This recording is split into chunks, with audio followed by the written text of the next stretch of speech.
Starting lineup, uniforms, and apparel present the WOA Senior AA Men's Hockey League podcast.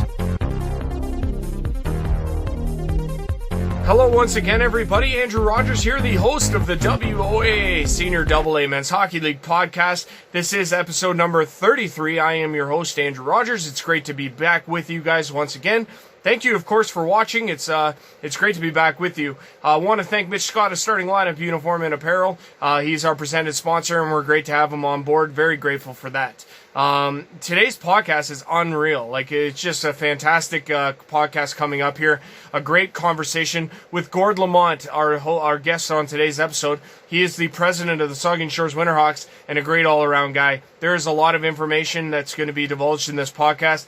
Watch from start to finish, please. It really is a great podcast, and there's a lot of good stuff that comes out of it. I'm not going to spend too much time on the lead up and the lead out, but I do want to divulge a little bit of information. The Chalet Crushers have announced that they're going to run a golf tournament on the 12th of September at 12 o'clock out at Stone Tree Golf Course in Owen Sound. The tournament, as I understand, is already all filled up, but they are accepting waitlist registration. So if you get onto the wait list, there is an opportunity that some spots could open up, so make sure to do that. Check out their Facebook page, check out all their social media, and you'll find the information that you need. But it should be a great event. On that front, I am putting in a team myself. That's right, the podcast team, the one that's going to win the damn thing. At least I hope. I got to carry that confidence, some kind of confidence with me on that. If you're interested, please personal message me, and we will get that team on board. My spot is already confirmed, so all I need now is 3 ringers. So if you feel like you can take down any mighty team on the Crushers organization or anybody that they've gotten on their roster or whoever their makeup of this tournament, please message me and we'll do just that on the 12th of September out at Stone Tree Golf and Country Club. It should be a lot of fun. It should make for a great day. Basically, all proceeds of the competition are going to funding the hockey team for if and when the season does happen. But so make sure to check that out. This week has been great in terms of podcasts. On Monday, we had Justin Graham, number 8, and Andrew Boyle, the Durham Thundercats. That was a wonderful podcast, so make sure to check that out if you haven't already. On this upcoming Friday, we have Brock Hare and Colton McGuire of the Shelburne Muskies. They're going to be coming onto the podcast on Friday, so make sure to check out for that. Like I say, without further ado, my guest at this time on the podcast today, number 33, from the president. He's the president of the Saugeen Shores Winterhawks. His name is Gord Lamont. We're pleased to be welcomed in at this time with our guest on the podcast today. It's episode number 33. He is the president of the Saugeen Shores Winterhawks, one of the most well-regarded individuals of our game, and just an absolute wonderful individual. I can't speak highly enough about this man. His name is Gord Lamont. He joins us on the podcast now. Welcome, Gord. Hey, thanks for the kind words, Andrew. Thanks very much, and happy to be here. Well, I mean, you and I, we go back a long ways, and I've known you for a really long time. And like I say, you're one of the hardest working individuals I've ever seen in my entire life. I know you do a lot with the Winterhawks. You do a lot with your skate sharpening. You live and die at the arenas, which is fantastic. And you, of course, have your business, Gord's Imprints and Designs, which is just doing amazing stuff, by the way, especially with all the masks and the COVID. I see all the posts you guys do. So congratulations on all of that, and keep up the good work there. I just want to say that off the hop. Thank you very much. That's awesome. As far as the skate sharpening, there's no better place to be than the arena. So I couldn't agree more. The best people in the world are there, so it's all good. Thanks. Well, and I can't imagine the amount of stories that you'd get from guys just talking and just letting you in on their worlds. That's just it's like talking to your barber. You let everybody, everything that you talk to your barber about is all about life. And I imagine it's the same with hockey guys and the skate sharpening guy. The skate sharpening shop, sometimes I think we need the old checkerboard on the barrel there, like Sam Drucker's store back in the day. Most of your audience might not remember the Petticoat Junction, but there's a lot of worldly discussions. I'll bet at that over that counter. Well, and I know we've had numerous conversations over that counter as well, just about what's going on, what game you got on. Normally St. Louis is playing. Can't understand why, considering everybody in the building wants you to put Leafs on the TV, but you won't. But that aside, there is definitely, it's such a homey environment when you go into the rink, you go to Gord's skate sharpening to get your skates done before you go out on that ice and just tear it up. You know, being, like I say, a local guy myself, we'll get into that later, but I mean, playing in those rinks, like the old Port Elgin rink and the Plex and even the Southampton Coliseum, some of the greatest memories of my childhood. So, you know, definitely, you know, very appreciative of what you do. That's again, thanks for the kind words. It's a lot of fun. The people that I meet every day. Some are repeat customers that I've known for all their lives and all my life mostly, and other ones are people that I just met that come in from out of town, and we always have something to talk about as soon as you start talking hockey. No doubt. Good. Always something to talk about. So the first question I want to ask you, so with COVID, it's obviously hit everybody a bit differently. It's probably the first time a lot of guys in the league have heard from you. Just wondered if you could give us an update about how you're doing, how COVID's affected you, you know, how things have been different in terms of the business. I know you had to do some alterations there. Just how are things been? Things have been good. Myself and my family are all healthy. We're lucky in this area. I don't even know anybody that's personally that's had the disease or have been affected by it. I know some people that know some people, but that's also right. We are all very healthy. Thanks for asking. The business, it's changed. I was pretty concerned to start with, but my daughter got on board, and there's this whole thing called online shopping that us old people don't know too much about. But right. anyways, she kind of brought that in, and that's been an amazing help with the business. We're not going to hit the Forbes 500, but we have so much online shopping now that it's a whole new way of doing things, and it's not for me. I don't know if I'd ever buy anything online, but I'm old, so but that's the way things are.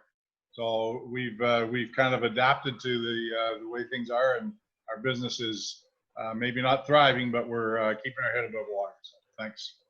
So for those of those people who don't know about the business, can you just give us a little bit of info on how they can find it, whereabouts it's located, what you guys got going on right now? Well, the business is called Gord's Imprints and Design, and we basically do imprintings, whether it's embroidery or heat transfers, whether there's different ways of doing that. But so putting different things on your shirt, whatever that is, could be.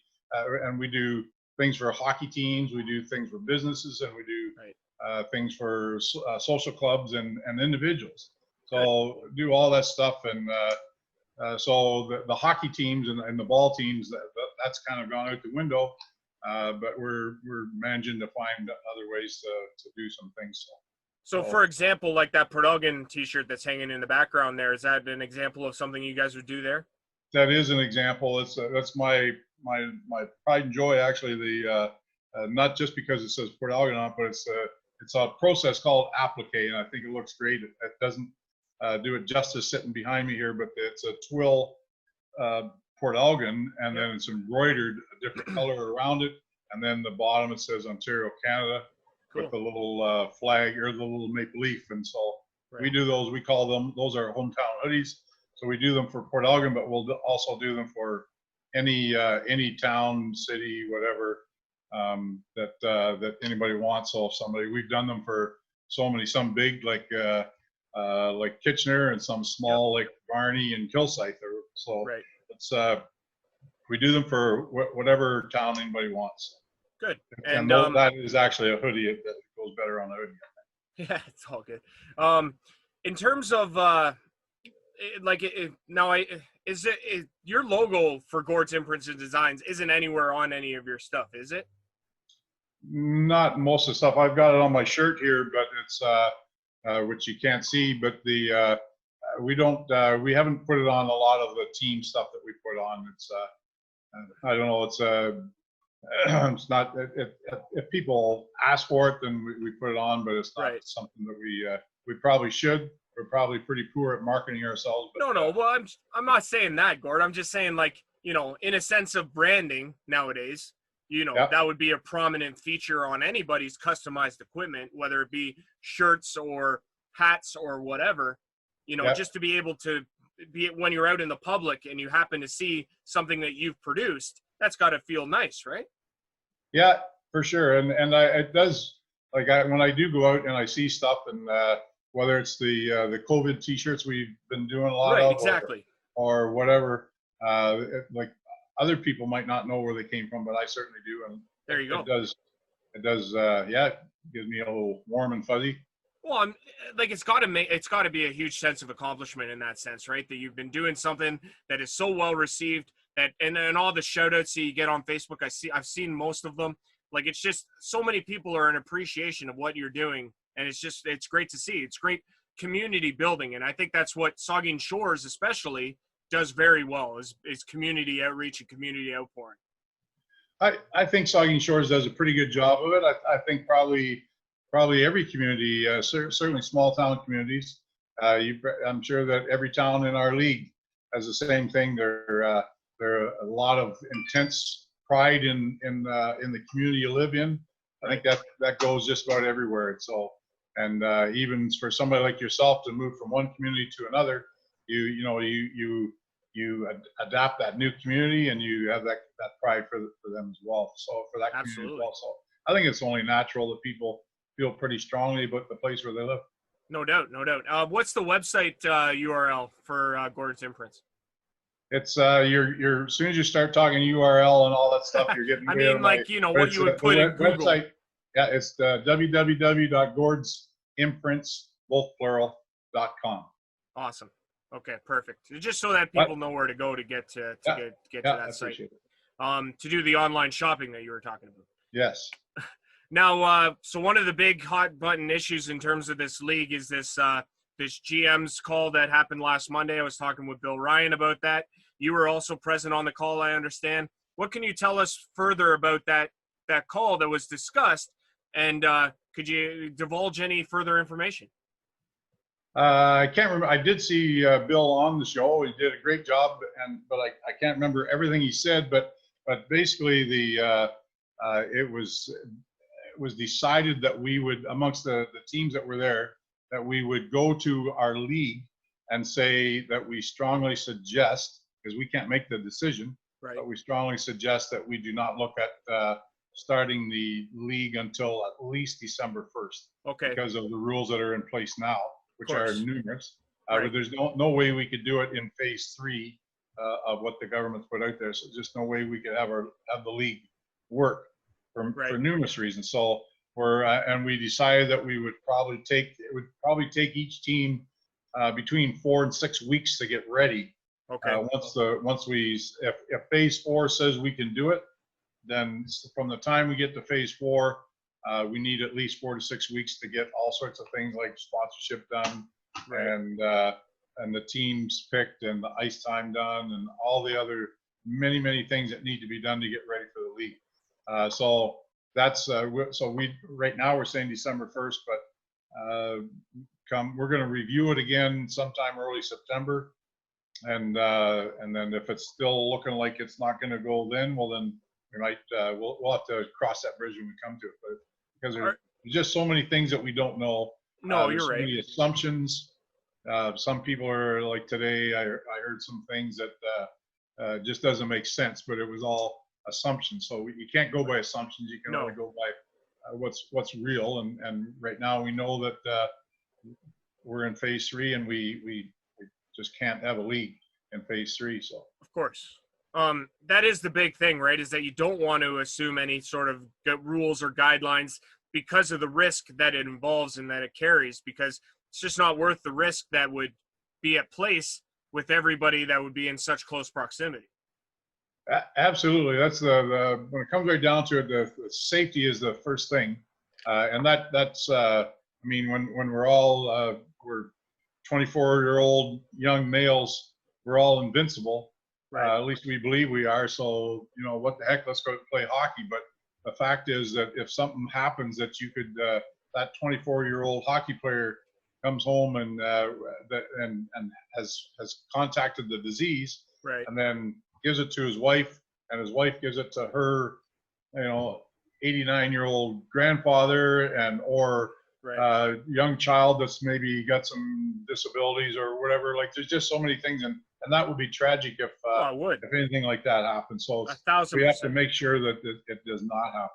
Yeah, you're absolutely right about that. And they can say the health and safety is the key Yeah, thing to remember here, and to yeah, not jump in and do anything without carefully making sure all your bases are covered. Um, absolutely. so and so in terms of so I know you just actually you just made a donation, right, to the hospital just recently. The Winterhawks did, yes. Winterhawks, yeah. Yep. Yeah, if we could talk about that for a minute. One thing that I'm very proud about with our team, and I'm sure that most of the teams are the same way, but we believe very strongly in helping out the community in any way we can. So the donation that we just made to the hospital is through our 50-50 draw. Oh, So amazing. every 50-50 draw that we have 6, sometimes 7 different charities that Okay. host that 50-50 draw, and the winner gets 50% of the profits or of the money come in, and the charity gets the majority of the rest of it. So every year we give out. Oh, I think this year it was well over $6,000 to different charities Wow. through the 50-50. There's other things that we involve the community in that. As far as fundraising, most years we have a third jersey night. Right. This year, one of our players is a police officer in town, so and part of his work with the police force is to work with kids, Yeah. and they have a program that they need money for that. So our third jersey night this year, we donated half the money from the proceeds of the third jerseys when we sold them afterwards after the game. Half the money went to the police force to work with the kids, and so numerous different things. We're involved with the Rotary Club, and we're involved with numerous different groups that find ways, and even some of our sponsors, they sponsor the game, like the Wismer House, for example. Right. They sponsor a game, and they find a way to raise money. That money goes to the food bank. So there's all sorts of different ways that we can work with the different sponsors and the community and everything. So it's I like to say that for every dollar that the team raises, it's $2 goes out to help the community. So I think it's very important that the community get some benefit out of having the team there. Yeah, that would have been your Bears night, right? That was the Bears night. Yeah, this year it changes most years. This year was a Bears reunion. We had invited back the Bears were in existence for, I'm going to say 15 years, somewhere around there. Okay. And there was only one year where the Bears won the championship, and we invited that team back. And I think all but 2 of the players were able to make it back. Oh, wow. That team included a bunch of very good players, including Paul McDermott from the formerly of the Hartford Whalers. So yeah, right on. So anyways, it was a great night. Those guys had a riot getting together again. They came from all over the province, and plus one came from Yukon Territory. So no way. So we got back together again and had a good time, and we raised some good money and went to a good cause and had a great night. So when it comes, like, I think a lot of people really just don't have the greatest of an idea of the appreciation and that goes into the community support for these teams that play in this great league. Like, I mean, that's so huge. Like, basically without them, the team doesn't run. Is that right? Absolutely. The community is behind every team, I'm sure. And I think that I'm sure you could talk to every executive member from every team, and they would tell you that the community is behind it. And if it wasn't for the community, like, why even have a team? So right. It's whether it's the kids in the community or to the fans that come out and watch, or the local players for a place to play.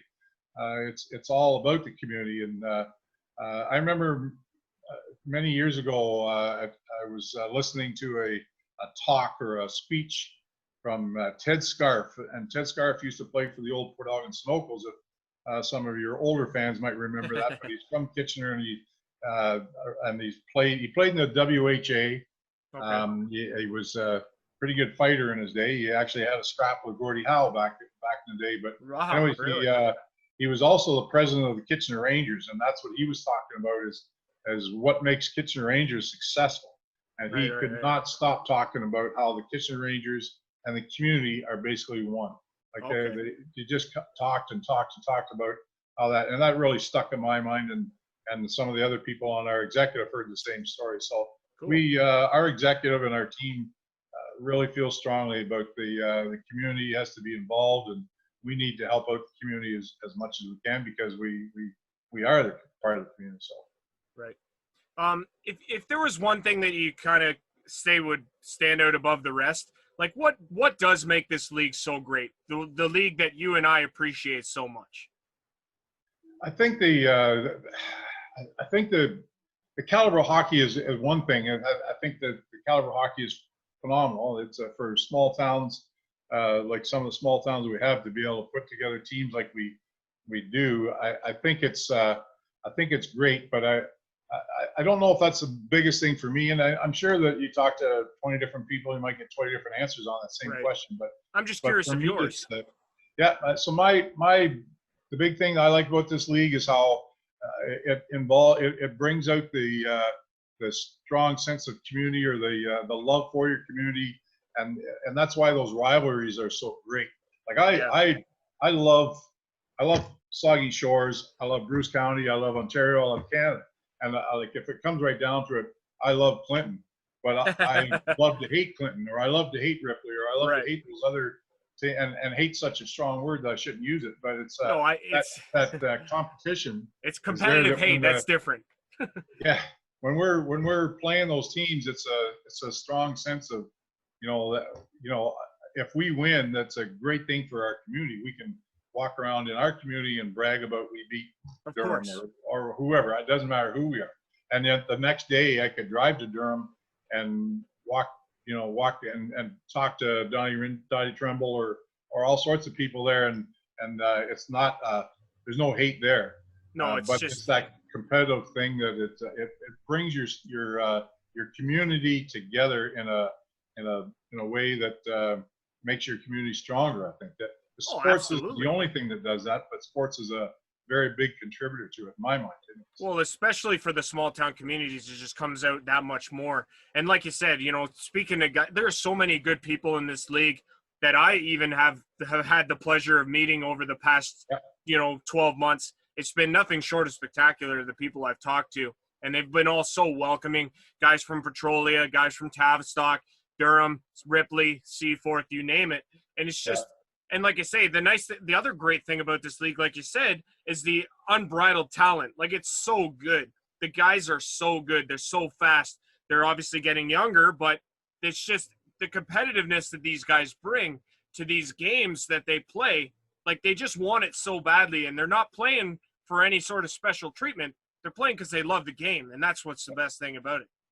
That's right. To some of these guys that grew up in the same community that they're playing for, it's almost a lifelong dream to play for that hometown, and the other guys from out of town, they soon grasp what it's like to play for a small town. It's a little bit different than going to, I don't know, if you're from a small town and going to London to play junior B. I don't know if you still have that same strong feeling for London as you would have to go to a place like Tillsonburg and play for that team or any other team in our league. Right. Now, am I mistaken, but do you go to away games that Winterhawks play? I don't go to very many. I certainly go to some, and I've been treated great whenever I go out of town, except there's been a couple of places I won't name. No, I was overserved. I was overserved there, seriously, but I'm just joking about that. No. I don't want to get anybody in trouble. But no, but I'm just curious about the question that I want to ask is, like, what building would you say was like your favorite to be in as a guest? It's a tough question, but this past year was the first. I don't know if I've ever even been to Tillsonburg at all, let alone the arena. But I went to that, and they beat us, the buggers. They beat us, but I was there. What a beautiful facility! It's an old barn. I'm sure most of your viewers have been there, but it was the first time I was ever there. Mike Hawley's wife was looking after the bar, and she treated me much nicer than Mike ever did. So that's just a jab at Mike, but it was I met some really nice people in there. But I think that no matter where Milverton was another one that I can remember that was just really, really solid people there that I met. And but everywhere I go, like it doesn't matter. Like even some of the deep rivalries like Shallow Lake and Durham, it's still like it's deep rivalry on the ice, but you go and have a beer and have a talk with somebody, and it's just good fun. Well, then I think that's what makes this league so cool also is like the mutual respect and the camaraderie between not just the players in the locker room and the players on the teams respectively, but it's everybody in this league. Everybody knows everybody. There's a chance that a guy who plays on the Winterhawks knows 6 guys who play for Durham. And when they play together, it's a lot of fun to watch on the ice, especially from a viewership perspective, right? Yeah, absolutely. And you see it all the time. Like not everybody on each team knows everybody, but there's always some guys that know some guys. So and it's fun. It's just fun that way. Yeah, for sure it is. And then afterwards, they go up to most teams go and have a support each other's blue line club or whatever you want to call it. Absolutely. And I think you see that some of the guys will talk. And what I really appreciate as well is when the referees come up and the players will come and talk to them. Yeah. Because it's all. The referees are great guys, great supporters of our league. Absolutely. And they more so than most people would know. And they come up and it's good. There's a little bit of jabbing back and forth, but it's all in good fun, and they enjoy coming up too. So. Well, you're going to have that no matter what league you're in.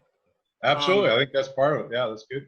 Well, we had Dave and Tyler Middleton also on the podcast. Yes. Dave's a great guy. I've known him for a long time.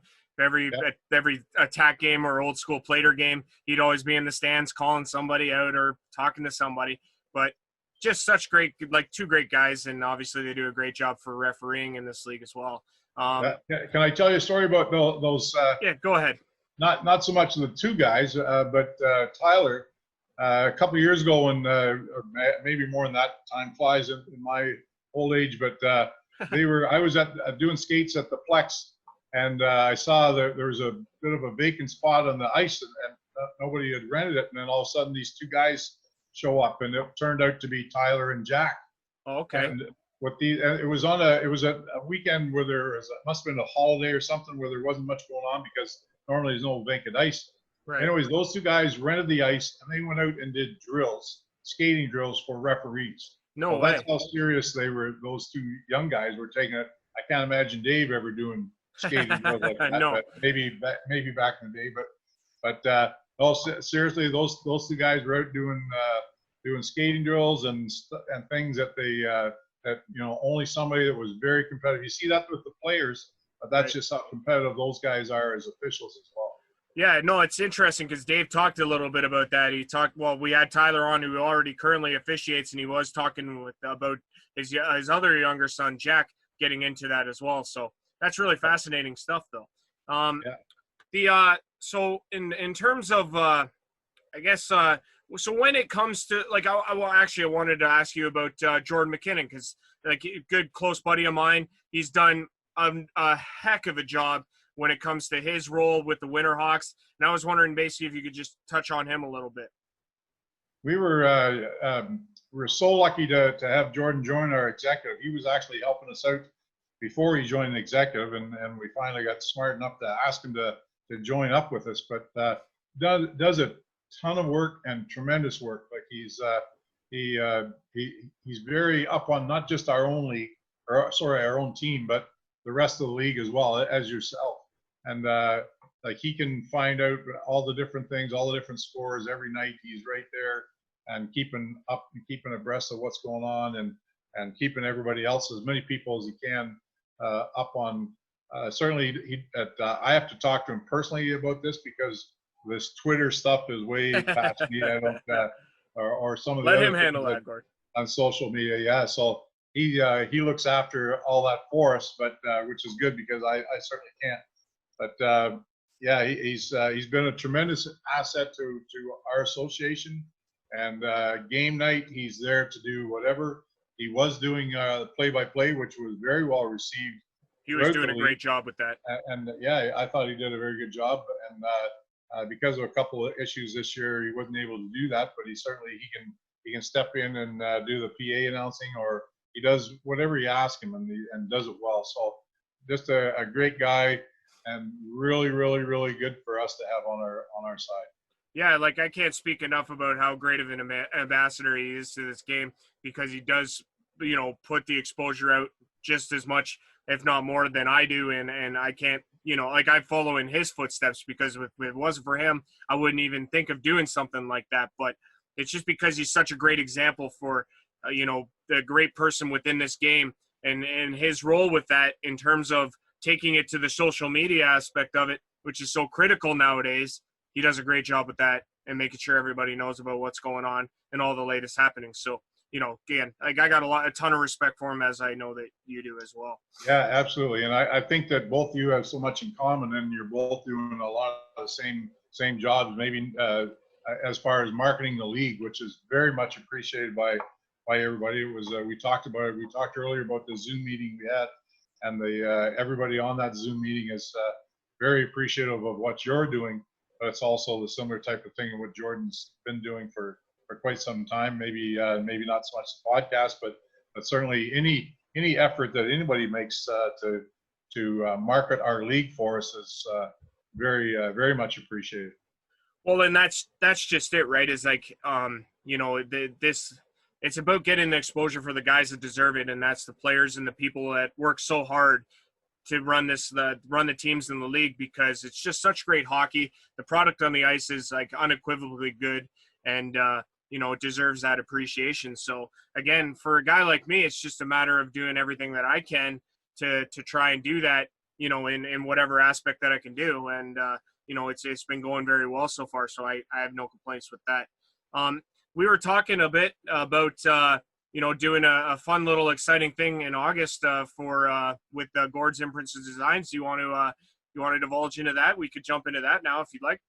Yeah, absolutely. And I think we were talking earlier, and I'll need your help on exactly how you want to do this. You understand more than me, but I threw out an idea about some sort of a trivia challenge, and then okay. So let me just I'll tee this up for you, and then we can go from there. So basically, what's going to happen? This is a little bit of breaking news, I guess. In terms of August, what we're going to do is we're going to do a WOAA challenge. It's going to be trivia based, all things hockey trivia, and with a little bit of NHL trivia, because we're all hockey fans, and to be able to answer some hockey questions is always fun. We're going to do this in an NCAA type bracket challenge. We'll have a sign-up sheet, first come, first serve until they're all filled. A random generator will then decide where the ranking is for where you are, and that'll determine your matchup. Head-to-head, 1 versus 1, 20 questions. If it's tied, we'll go to a tiebreaker to determine who moves on. At the end of it, we'll do this on the podcast. We'll do them.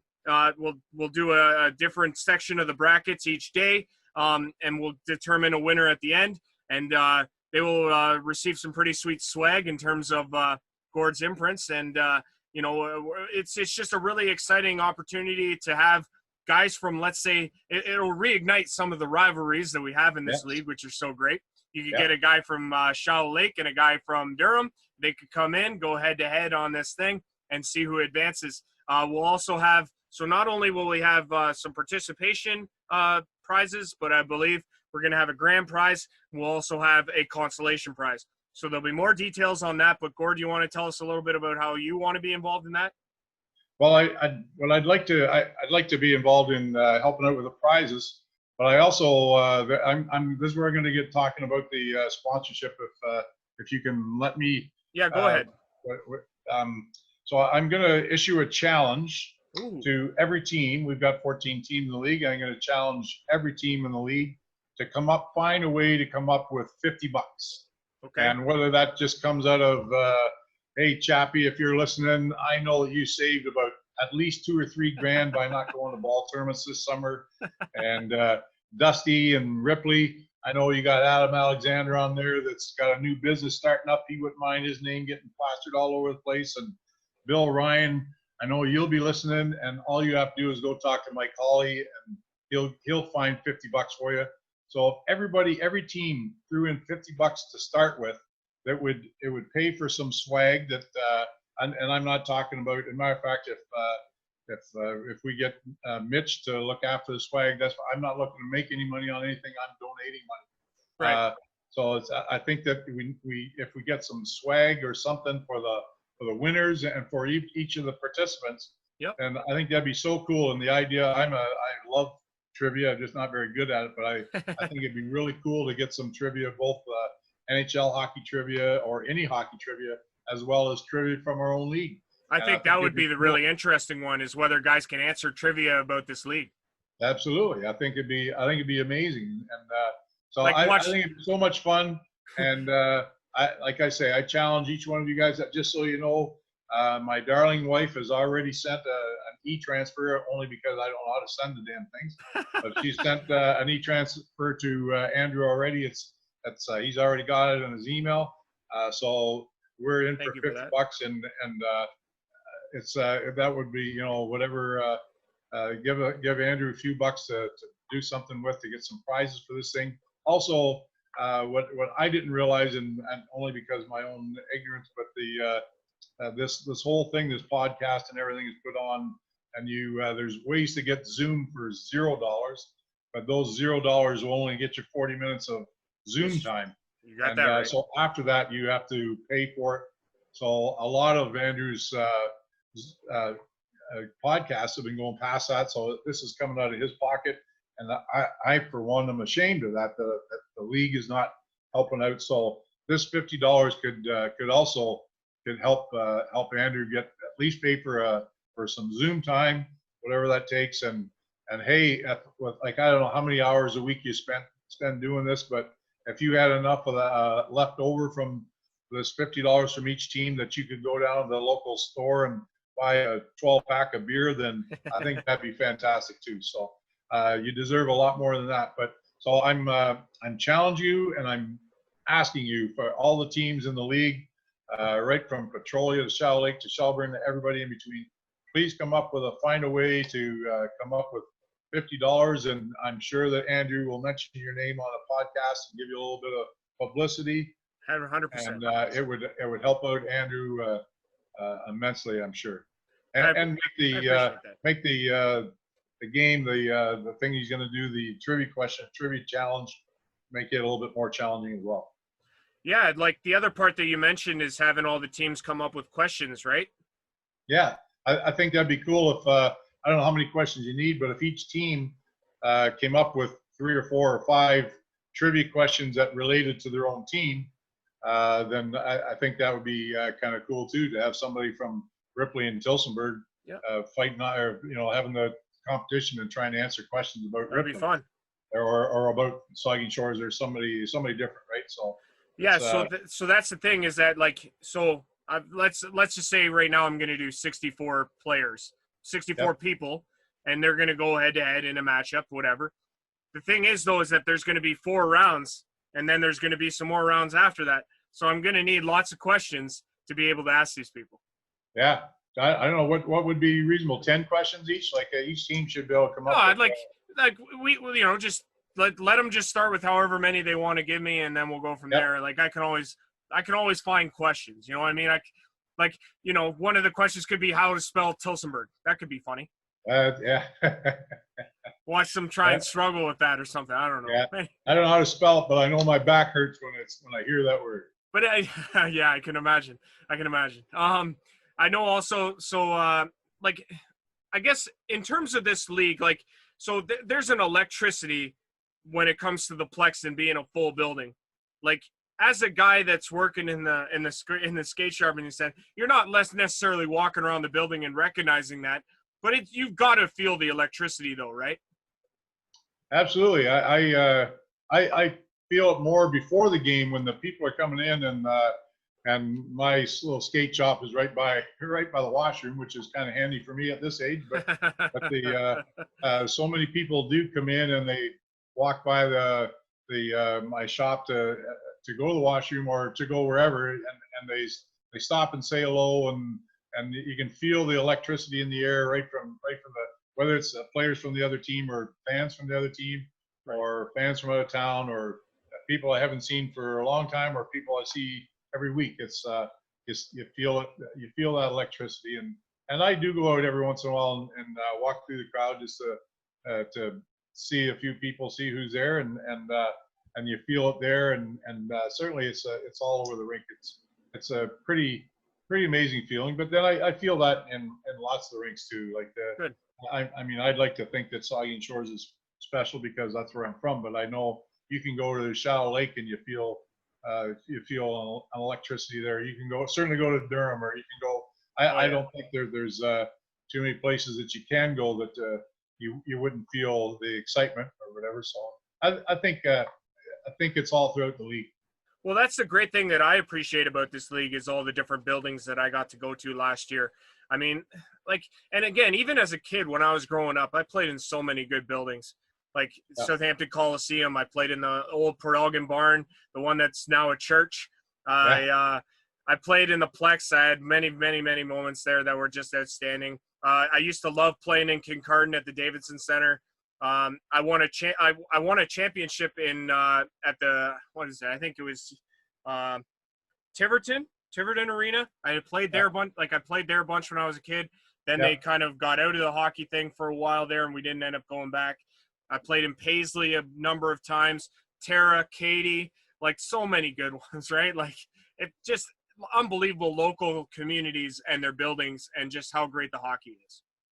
It's an amazing, like I think every municipality, especially the ones that the size of our league, like in each team in our league, the arena is pretty well the focal point of the whole community. Right. So many things happen there. It could be certainly hockey games is what we see, but there's everything from weddings to funerals to all sorts of things that like election nights and all sorts of things. And you just have, as growing up in that community, you have so many really strong, fine memories of being things that have happened in those arenas, and as well as other arenas. I remember the old Kincardine Arena, not the one now, but the older one back in the day, and I didn't have too many fine memories there. We used to get hammered pretty good, but I certainly remember playing there, and it was, as well as tons of other. I remember the Goderich Arena, going to the Little Canada, the Pee Wee hockey tournament there. It was, when I played Pee Wee hockey, it was a huge thing. There was it was like the Quebec tournament. Like there was teams from all over the United States and Canada, and just phenomenal. I played the year I played there.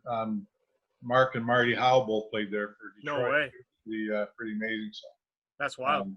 Yeah, it's so yeah. I've every town I drive through, first thing I think about is their arena. Every time I think of a town, I think of that arena. That's really cool. One of an interesting memory that I have, and you may appreciate this story, but of course my family, the Martindales, all three of the Martindale boys, if not all three of them, maybe two of the three, played for the Kincardine Bulldogs at one point. And I know my cousin Matt. I mean, he's probably the most eccentric of all three of them. But anyways, he was notorious for his enforcing skills. He's kind of like the Sean William Scott of the Kincardine Bulldogs, from what I recall. I don't know how old I was at this point, but I ended up going with my Aunt Diane to a game, and of course, Diane, maybe she rests in peace. But I remember going to a Kincardine Bulldogs game with her. It was, I think, one of the only time I ever been to one. And Jeremy Beattie, of course, was their goaltender at the time. And the funny thing about him was that his father and his family used to cut my neighbor's yard, and I used to just be in awe of that. So that's how I met Jeremy, which was really funny. But anyways, I was at a game, and of course a line brawl broke out. And like I say, very young, very impressionable, and I was just loving every second of it. Yet my my Aunt Diane was, trying to shield my eyes from all of it so that I didn't, pick up on any of that. But just like I say, it's just a really fond memory of the Davidson Center, number one, and number two, just, my family and hockey and everything like that. So That's it's a great hilarious. story. That is a great story. Yeah. Yeah. I know that you were saying before the podcast that you wouldn't mind asking me a few questions. So I'll give you that opportunity to do that now. Go ahead, fire away. I'm all yours. Absolutely. Like I think the people that are watching your podcast are wondering who the heck this Andrew guy really is and where did he come from or whatever. So we've already touched a little bit about the fact that we know each other from whatever. So speak to us to start with about where you're from and your family. Well, so like I say, I'm Andrew Rogers, and I grew up in Southampton. My mom, Mary Rogers, she worked at the Pharma Plus. She was a pharmacist forever there. My dad worked at commercial alcohol. He worked shift work. Robert Rogers, obviously a lot of people know him as Bob or Bobby or whatever you want to call him, Robert, whatever. No, my parents were just spectacular. And then obviously you have my sisters, Kim and Melissa. Melissa went to SD. Everybody knows her. They're just great people, both of them, obviously. And, just a little, like a great family upbringing in terms of myself. Couldn't have been happier to be a part of that and to have all their support, especially when it came to my hockey career and my hockey experiences. I was very fortunate to play Southampton minor hockey. I started up there. Some of my greatest moments were in hockey, like as a child. I won numerous championships. I won a championship playing for Craig Johnston. That was pretty cool. It was the one year where I felt so out of place in terms of where I stood in terms of talent. But boy, did we have a loaded roster. Curtis Johnson was on the team. Dane Butner played net. Dane Butner was one of those guys that played like all sports, and he was good at all of them, which kind of made me upset. But it was what it was. But we won a championship there, and that was just incredible. We won a championship playing for. Oh my God, I'm gonna get mad if I think it was Stemler. Doug Stemler. Doug Stemler. We won a championship under him when there were. So this league that we played in, it was a minor hockey league at that point, and I can't remember what level. I think might have been midget or could have been Adam even, but there were 3 teams that were represented in Port Elgin, 2 teams represented in Kincardine, and that made up our entire schedule. So we'd play the other 2 Kincardine teams, and we play all the other 2 Saugeen Shores teams. And it was just a wild time. Dakota Leslie played net for us. Isaac Pierce played net for us. We were coached. I think our coach Doug Stemler was the coach there. I played for a lot of great coaches over my whole lifetime. I played for Doug Breezy. I played for him. I played alongside Derek, and it was just an unbelievable team there. Rosner's and all those other like greats. I mean, I was very privileged to play alongside Jordan Slade, Justin Duhame, Joe Strimley. One of the best players I ever played alongside was Nick Shorey. Man, that guy was just unreal. I had the pleasure of going to school with him as well. Just an unbelievable dude. Played with Zach Cassidy, one of my greatest friends from when I was a child. Had a lot of great moments as a child when it came to Saugeen Shores and Southampton minor hockey. Just absolutely unreal in terms of experiences there.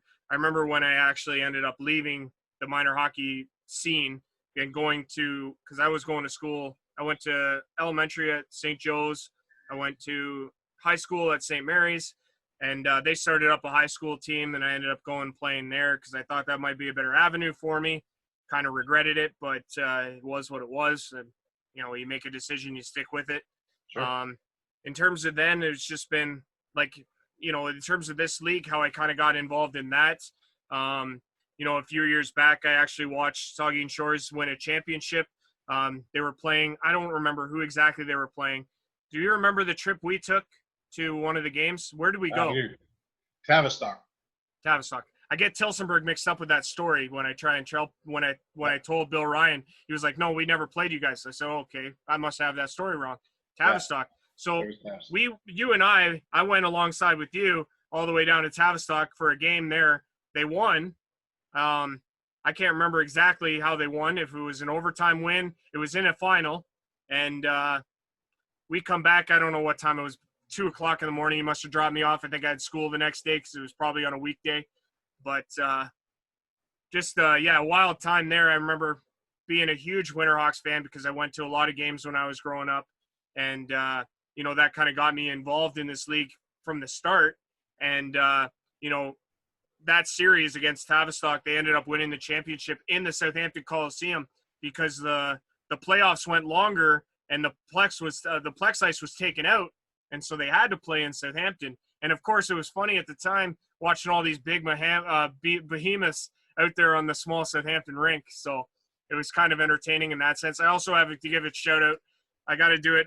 Got to give a shout out to Trevor Smith, who lent me a ticket to one of the games for the Winterhawks. I don't remember if you remember that, but one of the games I went to, I didn't have a ticket for, and all the tickets were sold. And Trevor just happened to lend me one of his that a person didn't come that he was expecting or whatever. And I was forever indebted to Trevor from that moment on. And I became a huge Winterhawks fan, I guess, at that point. And then it was more Jordan got me into the whole broadcasting part of it, which I owe a lot of my debt to him about, because he asked me to do a game against Durham a few years back. It was Durham versus Saugeen Shores in the first round. Durham swept them, and I had to call game 4, the one that we were down, like Winterhawks were down 5-2.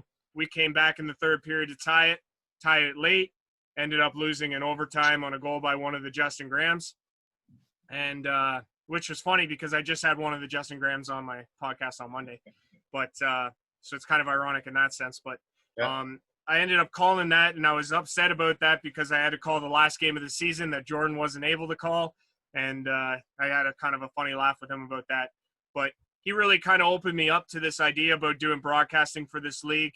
I started following it a lot because I did a YouTube channel called Total Sports Talk. I did that for a little while. I got involved in doing the radio for Mount Forest, 88.7 The River. I was doing a segment called 2 Minute Penalty for them. And they were really, really grateful in terms of being able to give me that opportunity. So I really enjoyed doing that. And then when COVID hit and sports came to a grinding halt, I had to take a step back from them just because there was no sports to report on. So, and I was also very busy elsewhere and couldn't keep up with that commitment.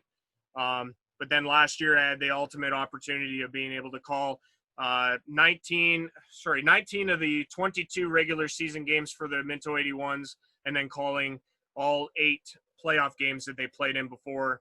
Yeah, all 8 playoff games. No, 10 playoff games, because they played 6 against Shelburne, 4 against Ripley. I was there for all of them, and those were just outstanding moments for me.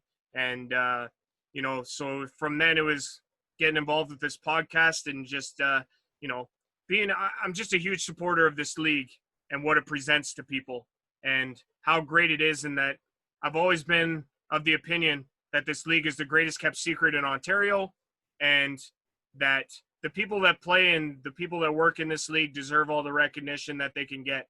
And I've always just been of the belief that if there's any way that I can help with that, I'm going to do it. So well, that certainly is appreciated. The work that you do. I don't know whether you feel it or not, but it certainly is. So that's great. That answers where you're from. And by the way, I knew your mom and dad, Bob and Mary. He's Bob to me. Exactly, right? He's many things to a lot of different people. Yeah, well, he's a great guy, and Mary's a great lady. I love them both. They're awesome people. So, and I got lots of stories about both, but now's not the time for that. So, anyways, who you were. Who are you now? Where do you live, and where do you work? And so right now, like I got a job. I'm in Palmerston at Cargill doing animal feed. So that's a good situation there. I got 2 great kids, James and Charlotte, and they're just absolutely unbelievable. And so it's just, I'm really grateful to this game. I'm grateful to this league for being able to keep me busy. And, without the support of my family, which has been great, times have been tough, but, I'm going to ride through the dark days and, try and make it out to a better person. things to say things have been perfect would be a complete fabrication of the truth. And it's just like I say, just trying to get myself right, and trying to just become a better version of me, and just be a good guy and be a good dad to my kids, and be a good son for my parents, and be a good brother to my sisters, and just like I say, I got a lot of work to do on me. I'm under construction, I guess is the best way to put it. But I think at the end of the day, a lot of things in the world are treacherous right now in terms of life in general, and I'm just, like I say, trying to do the best I can with it.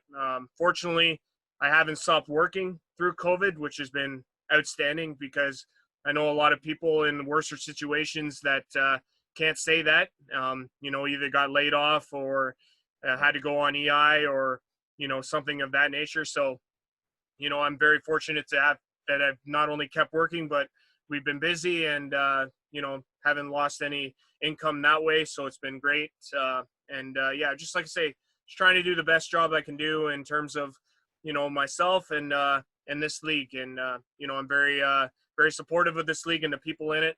And with that Crushers golf tournament, I'm very excited about that.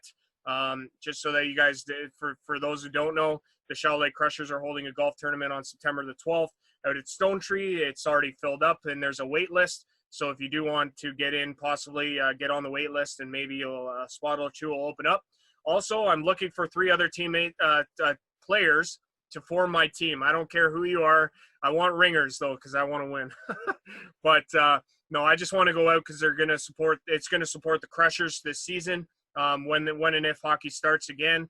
And I want to also support the league because it'll be a great time. It'll be a great day, and we'll have a lot of fun with that. So, like I say, at the end of the day, I'm just trying to be the best person I can be, Gord. Hey, I think that's awesome. And as far as I'm concerned, Andrew, you're already hit all those. You are a great person. The only thing I think could possibly improve is if you just found a better team to cheer for in the NHL other than those Jersey fans. But that's just my own personal opinion. No. I can appreciate that. This is a podcast. It's highly opinionated. I'm okay with that. So, but I mean, you got to appreciate the fact that hockey is coming back, though, right, Gord? Oh, absolutely. I'm very much looking forward to it. Even if there's they're piping in the crowd noise and whatever, I don't care. I just like to see the follow that puck moving around and see some NHL hockey, any kind of hockey. Any kind of hockey. You're right. As long as it's new and not. I've seen quite a few replays of old games and whatever. And yeah, but you already saw the originals, Gord. I saw the original. I'm getting tired of seeing Steve Yzerman and Doug Gilmour score those goals on St. Louis. So no doubt. Yeah. I got a question for you though. Who's your favorite St. Louis Blues player currently? Currently? Yeah. Oh, I'm gonna have to say Robert Thomas. Okay, I was gonna ask you that. Why Robert Thomas? Like, I know he's from London. He played for the Knights, right? He played for the Knights originally. They drafted him, but he's originally from Aurora. Okay. His grandfather is a friend of mine. His grandparents live in Southampton, actually. So no way. And now they're originally from the Walkerton area, and I think I'm not sure. I think they moved down to one of the cities, which is where Robert's mother was raised. I think in one of in the GTA. But Waiter is his last name. That's terrible. I can't think of his first name right now. That's my bad. But anyways, terrific guy, and he now lives in Southampton. I've met him numerous times, and he's been all over the world watching Robert, including last year in the Stanley Cup playoffs. Him and his wife they actually took their trailer and their trailer and went down to St. Louis and stayed there for a month and a half. Wow. So cool. It was he's these great people, and I've met Robert once, and he seemed like a very nice guy. I met his mother once, and they seemed like that. But I mean, I love them all. I love all the St. Louis Blues, just like you love the Toronto Maple Leafs. So then, if you had to pick one of all time, then besides current, would there be someone other than Robert Thomas that would fill that void? Oh, there's a couple. I was a big Bernie Federico fan. Yeah, that's a good one. And way back in the day, Gary Unger had to be one of my favorite only because he had long hair, and believe it or not, I had somewhat long hair back in the day too I when I believe had hair. that. So yeah, it's not too many people. Your mother and father might remember that, but not too many people do. Well, I think I saw a throwback photo from the Winterhawks Facebook maybe that had a picture of an old school, like it was a hockey team or whatever, and you're standing in the back there, and I think I saw hair. So I don't know. Might have been, yeah, there might have been. It was gone pretty early, so but it's yeah. anyways. Who needs it? I want to ask you too, actually, one last question for you. One of the things that I always associate the Winterhawks with is Greg Tatey, because he's he played so long. He was a Winterhawk through and through, and a great face of the organization, a great face in the community. I just wondered if you could speak to him a little bit. I can't say enough about him, he's one of those guys. First of all, he played for Durham. I believe he was captain of Durham. He played for them when they won the championship. He played for Elora, and I believe he was captain of their team when they won the championship. But I can't say for sure he's captain, but he played for them as well when they won the championship. And so he's won the championship with 3 different teams in our league. He's well respected. I've talked to numerous people from both those other teams, and certainly know from our own team that he's so well respected, both amongst the fans and the players. The kids love him. He brought something to our team other than just a lot of talent. Not only did he bring that leadership, but he passed that leadership on. Like we've been so lucky to have him. I in my mind, and this is just my opinion, but maybe not so much that first year we played Tavistock, but the second year we played Tavistock and beat them, which was, I can't remember the year, but I believe that Tavistock on paper had a better team than us. But our dressing room, led by Greg Tatey, was so strong that I think that was the difference. I'm not saying anything negative about Tavistock's dressing room, but our dressing room was so strong with him as a leader, and we had some other strong leaders in there as well, like a Daryl Mckinnon and on and on and on, right. Curtis Johnson and I could go on, but anyways, but Greg kind of molded those guys. He's a bit of a quiet leader. He's not the most vocal guy, but he certainly, when he talks, they all listen. And he's just a very impressive young man. And he's passed that on to the players that we have now are still through that leadership. He left us for a year and he came back last year. And pretty wild that he did that. Yeah. So he's, I just can't say enough about him. And the other thing is, like I talked before about our community involvement. And if we ever need anybody for anything, we can phone up Greg and he'll go. He's been out there on camp day at Tim Hortons washing windshields on the drive-through as they go by. He's done everything that we've ever asked him to do. He's done it, and done it with a smile on his face. Again, I can't say enough of him. If you knew his family, you would know that he comes from good stock. The apple didn't fall far from the tree, but he's a great community leader and a great team leader. And then, like you said, he did pass on the baton quite well, and it was really picked up and run with by Trevor Smith. Absolutely. Another guy who has got the talent to go with it, but he's just a great person. And here again, the apple doesn't fall far from the tree.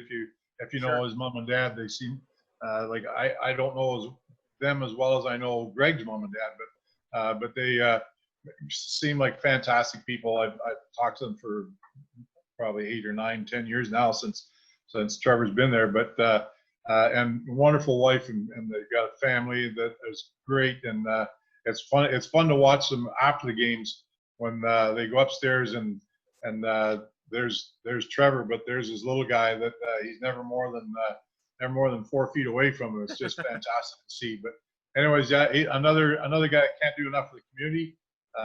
He can't do enough for the team, and he really takes his job of wearing that C, takes it very serious. He's very well aware of whose footsteps he's following, and he does a very good job of filling those footsteps, I think. Right on. That's awesome. Gord, this has been an absolute pleasure. I'm going to let you go here, but I'll give you the last words here before I sign off. Go ahead. I appreciate that. I just want to do a real quick shout out to 3 people that are fighting a tough fight with some health issues. My old buddy Vern Finlayson from Shallow Lake, as much as it's weird that I might have friends in Shallow Lake, but Vern has been fighting his battle for a couple of years now. Larry DeMoor is another name that a lot of people would remember, was a one-time manager of the Lakeshore Winterhawks. He's fighting his fight as well. And another one that's very not good is, it's tragic that she happens to have this. Our defenseman, number 19, Nick Wade, his wife Bree is up. She's battling a pretty tough battle right now herself. So I just want to shout out to those and give them all my best. I also I want to thank you for everything you're doing. I really hope that I hope by now that your inbox is full of e-transfers, but if it's not, I want to know, and I'll make some phone calls. And I think it's just that we owe it to our league to make this a better league. And if Andrew is gonna do it for us, then shame on us for not helping him out. So let's find a way to do that, and we can maybe do more later on. But to start with, $50 I think would be a big start, and then we can have this trivia contest. I think that'll be really cool. That'd be really fun. I'm looking forward to that. We've been speaking on this episode of the podcast, number 33, with the president of the Saugeen Shores Winterhawks, Gord Lamont. Gord, it's been an absolute pleasure. You're welcome back anytime. We'll talk to you soon, okay? Great. Thanks very much, Andrew. All right. Yes, once again, I'd like to say thank you to Gord Lamont of the Saugeen Shores Winterhawks. He's the president, for coming on to the podcast today. A lot of great information. Man, Gord's just such a great guy, and it was just an absolute pleasure getting him on and having him talk, and him asking me some questions so you guys can get to know a little bit more about me. But yes, the main thing to take away from that, one of the main things to take away from that is this tournament, this trivia tournament. It's called WOAA The Challenge. We are going to do a trivia challenge. It's going to be based upon NHL trivia, hockey trivia, and WOAA trivia. So, follow Gord's lead and follow his example, and make sure you get this information. What I'm going to do is I'll eventually post put a post up getting you to sign up. We'll take the first 64 respondents, first come, first serve, and then a random generator will put you guys in a matchup with another individual, one-on-one, 20 questions, plus the tiebreak. And whoever wins will move on to the next round, and we will crown an ultimate champion. We will also crown a consolation champion. As well, I mean, why not? Considering there's a double A side and a single A side in terms of the WOA Senior AA Men's Hockey League playoffs. So it's only fitting we do that here. 64 people, and 2 will come victorious. One will be the ultimate champion, the other will be the consolation champion, and it'll be just fantastic. And we'll do these in the Zoom meetings, one-on-one, in terms of these questions. So it'll be a lot of fun. So we really look forward to that. There'll be more details. So make sure to stay tuned to the podcast and to the WOA social media sites for that information. That's going to do it for this episode, though. Like I said, I want to thank Gord Lamont for coming on today. I want to thank Mitch Scott of Starting Lineup, Uniform and Apparel. And I want to thank you, the viewer. I am Andrew Rogers, the host, for the WOA Senior AA Men's Hockey League podcast, episode number 33. Take care, and we will see you on Friday.